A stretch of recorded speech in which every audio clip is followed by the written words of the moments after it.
Hey YouTube, welcome back to the channel.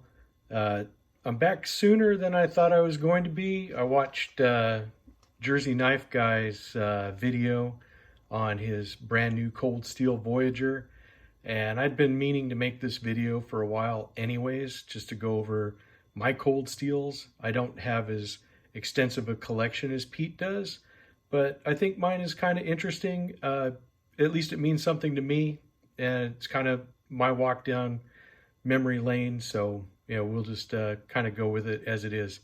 Pete, I hope you enjoy this one because I made it for you, buddy. Anyways, let's go, I guess, with the last cold steel that I bought, which was this guy here. The cold steel in the CTS XHP. Yes, that's right. It's the Broken Skull from Steve Austin.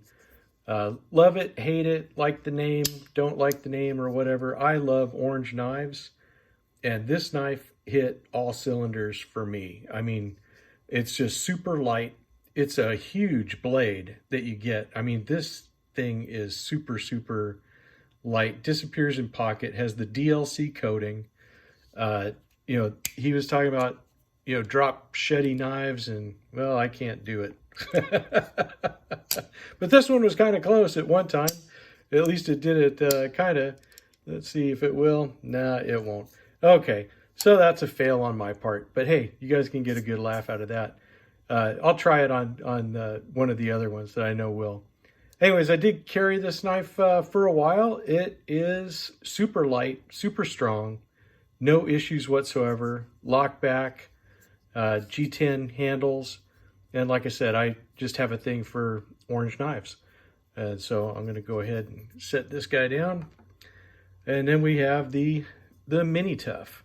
These guys are just a really awesome knife. I mean, with these finger grooves in here, this thing locks in with this jimping on top.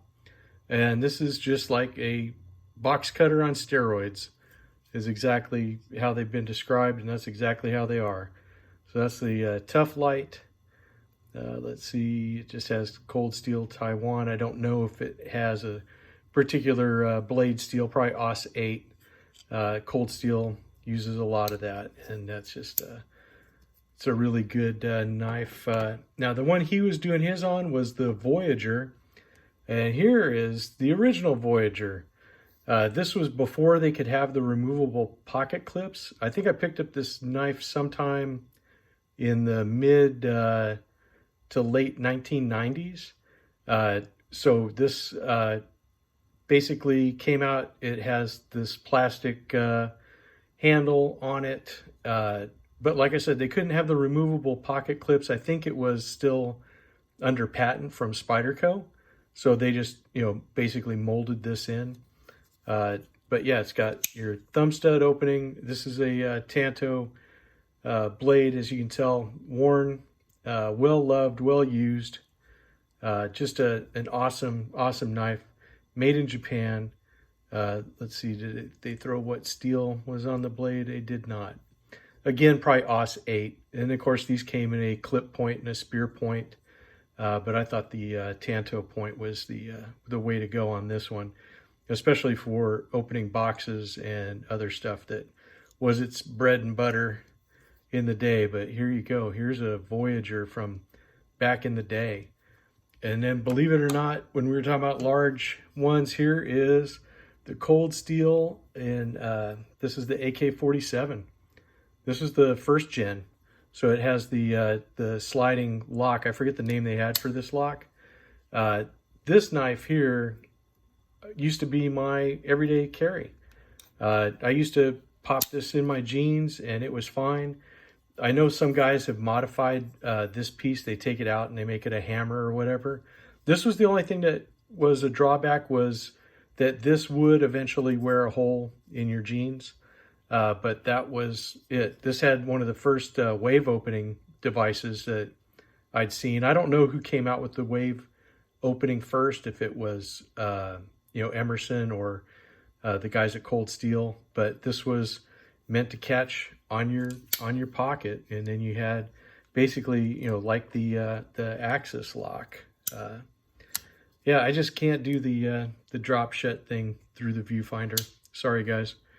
I'm just not that coordinated. But yeah, what an awesome blade. I love that blade shape. That is just a tank of a blade. And with it being OD green, and it fits in your hand just perfect.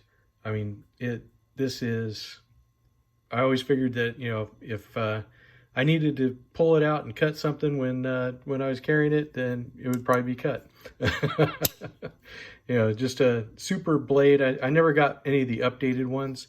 I know the new ones have the triad lock and stuff that you can tell here on the pocket clip and stuff. This guy was worn a lot, not carried or not used as hard as maybe the Voyager was, because I didn't carry this guy at work. But, you know, when I was not at work, or, you know, just hanging around the house, or, you know, going to do something, go to the store, that was always there.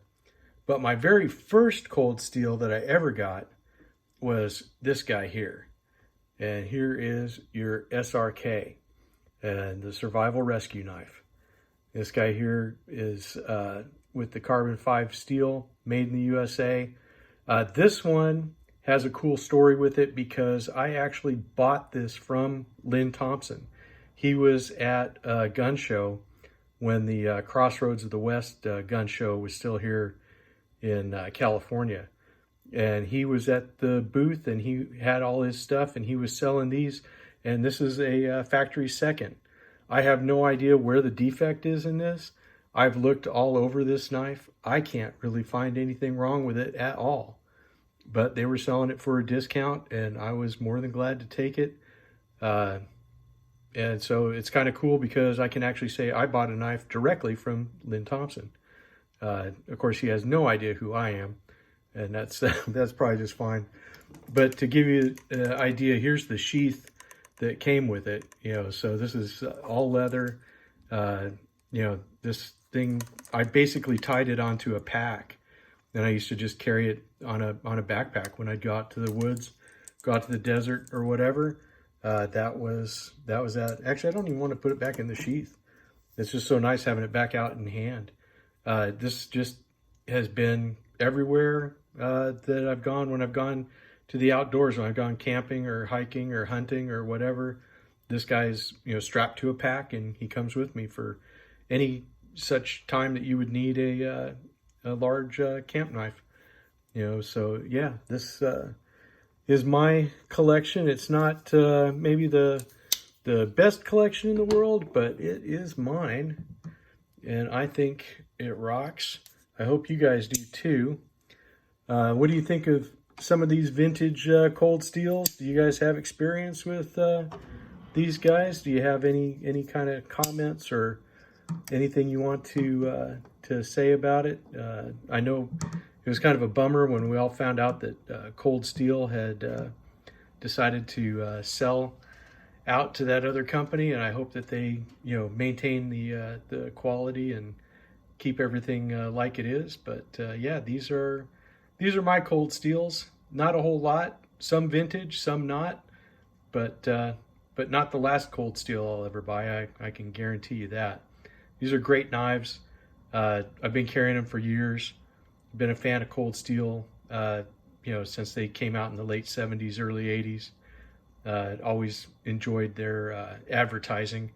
You older guys remember all their ads and stuff that they used to have. It was just a lot of fun going back through memory lane, that's for sure. Anyways, Pete, I hope you enjoyed this. I would really like it if you guys have any comments on this to go ahead and send me a comment. I really enjoy going through those. That's probably the best part of my day, when I see that people are interacting with the videos I put out and that you guys like it. I appreciate that. And this is just, like I said, this is a labor of love. This is all for fun. And I enjoy, you know, taking this trip with you guys. So I will see you in the next one. We'll have a couple more videos up this next week. Enjoy your weekend, guys. I'll see you in the next one.